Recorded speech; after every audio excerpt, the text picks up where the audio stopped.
ஜெய் வாராகி. என் அன்பு குழந்தையே, காரியங்கள் தட்டிக்கொண்டே போய்க்கொண்டு இருக்கிறது.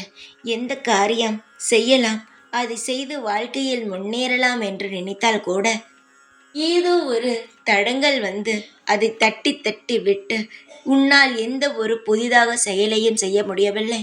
அதே பழைய விஷயத்தை நாம் இன்னும் மேலும் பெருக்கலாம், நம்முடைய தொழிலை இன்னும் பெரிய அளவிற்கு வளர்க்கலாம் என்று நினைத்தால் கூட அது ஏதோ ஒன்றை தட்டி தட்டி விட்டு உன் வாழ்க்கையில் எந்த ஒரு நல்ல விஷயங்களையும் செய்ய விடாமல் உன்னை கஷ்டப்படுத்துகிறதே என்று கவலைப்படுகிறாய்.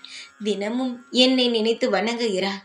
பஞ்சமி தோறும் என் ஆலயத்திற்கு வந்து நீ விளக்கம் ஏற்றுகிறாய். நான் உனக்கு ஒரு விஷயம் சொல்கிறேன், நீ அதைப்படி நடந்து கொள். ஒரு பொருளை எப்பொழுதுமே உன்னுடைய கையிலேயே வைத்துக்கொள்.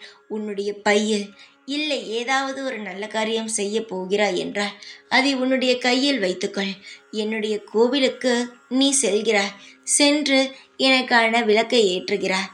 அதுடன் ஒரு எலுமிச்சம்பழத்தை வாங்கி என்னுடைய காலில் அதை வைத்து அதை உன்னுடன் எடுத்து சென்று விடு. என் பாதத்தில் வைத்த எலுமிச்சம்பழத்தை எப்பொழுதுமே உன்னுடைய கையில் உன்னுடைய பையில் நீ வைத்துக்கொள். அது எப்பொழுதும் உன்னுடன் இருக்கட்டும். அது வீணாகி போய்விட்டது என்று இருந்தால் திரும்பவும் என்னுடைய கோவிலுக்கு சென்று ஒரு எலுமிச்சம்பழத்தை என்னுடைய பாதத்தில் வைத்து அதை எப்பொழுதும் உன் பையில் வைத்துக்கொள்.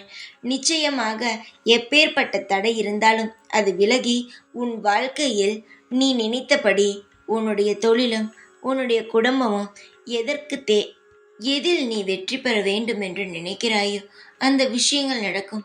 உன் குடும்பமும் உன்னுடைய தொழிலும் மேலும் மேலும் வளர்ந்து பல வித்தியாசமான சந்தோஷங்களை பார்ப்பாய். நிலையான வெற்றியும் சிம்மாசனமும் உனக்கு கிடைக்கும். இதை யாரிடமும் சொல்லாமல் ரகசியமாக மட்டும் இதை செய்து கொண்டே வா. நிச்சயமாக உன் வாழ்க்கையில் நல்லது நடக்கும். நான் எப்பொழுதும் தேவையில்லாமல் பேசுபவள் கிடையாது, தேவையில்லாமல் சொல்பவளும் கிடையாது. நிச்சயமாக நான் உனக்கு நல்லதை மட்டும் செய்வேன். நான் சொன்னதை நீ செய். உனக்கு எவ்வளவு பெரிய நல்லது நடக்கிறது என்று மட்டும் பார். எப்பொழுதும் இந்த வாராகி ஆகிய நான் உன் கூட தான் இருப்பேன். ஜெய் வாராகி.